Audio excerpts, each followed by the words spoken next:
vamos a hacer un video asustando a mi abuela. Perdón que esté tan oscuro, mira, no se ve nada, miren chicos. Yo solamente estoy alumbrando acá. Se ve muy tenebroso. Pero bueno, voy a pausar el video. Así regreso con el video. Vamos a darle un gran susto a mi abuela, diciéndole que hay una serpiente, una rata y un sapo. Bueno, ya empezamos. Nona, en serio, hay una rata, un gato.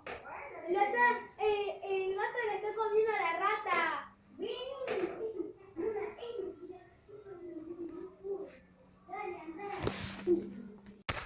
Ay, amigos y amigas, que yo todo no funciona.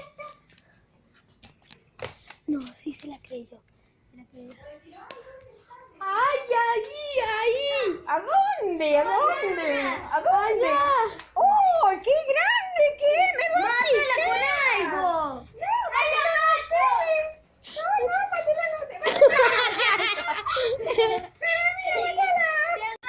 Bueno, amigas, creo que funcionó.